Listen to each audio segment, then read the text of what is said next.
রিলিজের পরই ঝড় তুলেছে শাকিব খানের Prince once upon A time in Dhaka সিনেমার ট্রেলার জুড়েই দেখা যায় এই সুপারস্টারের ধুন্ধুমার অ্যাকশন।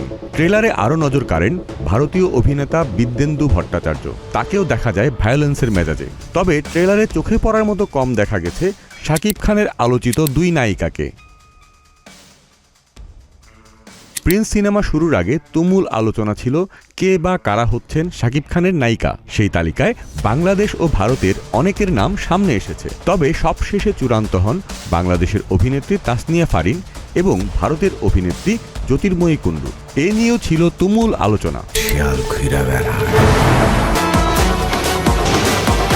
তবে রিলিজ হওয়া টিজারে দেখা যায় এই নায়িকাদের শুধু কয়েকটি ঝলক আছে টিজারে। পুরো টিজারে তাসনিয়া ফারিনকে দেখা যায় মাত্র একবার, সেটাও 1 সেকেন্ডের কম সময়। আর জ্যোতির্ময়ী কুণ্ডুকেও দেখা যায় একবার, তাকেও 1 সেকেন্ডের কম সময় দেখা গিয়েছে। টিজারে আরও একটি নারী চরিত্রের লং শট রয়েছে, যেটিতে অভিনেত্রী এতটাই দূরে যে তার চেহারা স্পষ্ট না। যে নায়িকাদের নিয়ে এত আলোচনা, তাদের টিজারে এত কম উপস্থিতি চোখে পড়ার মতো। প্রকাশিত টিজার শাকিব খানের ধুন্ধুমার অ্যাকশন এবং প্রেজেন্টেশনের সাথে এই বার্তাও কি দিতে চেয়েছে শাকিব খান থাকলে আর কিছুই লাগে না? জহির দীপু, প্রতিদিনের বাংলাদেশ।